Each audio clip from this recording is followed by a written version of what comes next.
Right now, you have white shapes covering black shapes instead of just having holes. So I've already cut this one out so you can see the difference.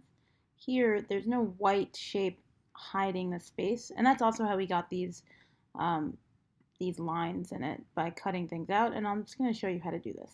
So the first thing is to select the white shape and select the black circle.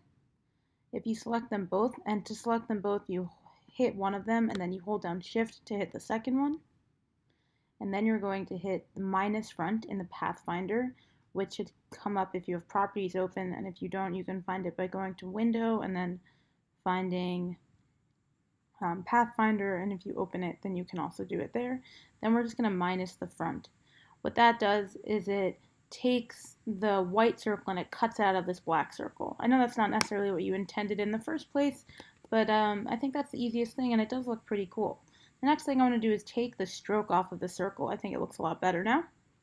Now we're going to make this into one big shape by, I guess we're going to want this later, so I'm moving it away. I'm going to use the Pathfinder tool. I just highlighted this entire shape. Now I'm going to Pathfinder them. Now it's one shape, so it moves as a whole, which is a little more convenient than having different shapes. And now I'm going to cut this hole out in the middle, because I think that'll look cool and give you some extra white. And now we're going to select this. We're going to select that. Now we minus front. Now we have a hole. These aren't connected anymore, so I think we actually just need to make this hole a little bit smaller. So I'm holding down Option and Shift. Now that makes it so we can constrain the proportions, and by holding Option it will size down inwards as in a sphere, in a circle. So let's now select both of them, and then we go to minus front. Now we've cut that hole out. I'll do this again. I'm just going to do this for all of them. So we have this shape. We can also try doing it this way. We can do this shape and this shape, select both of these two and cut that out.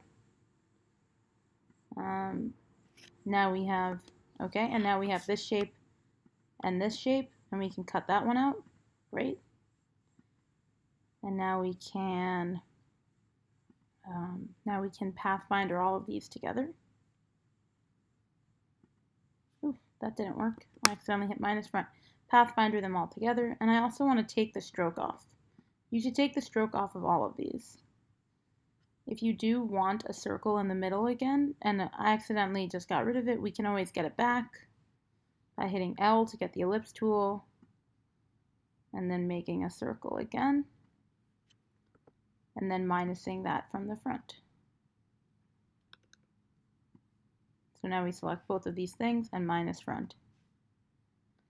So let's do this again, minus front. Well, let's try going this direction. Minus front. Combine these two.